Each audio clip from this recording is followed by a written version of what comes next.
First of all, create a background copy of the image. Go to File, Place Embedded and insert the image.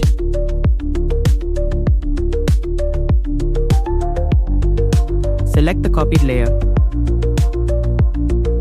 Go to Image Adjustments, Desaturate. After desaturating, go to Blend Mode, Linear Mode.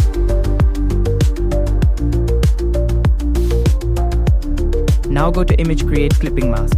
As you can see, our picture logo has been added.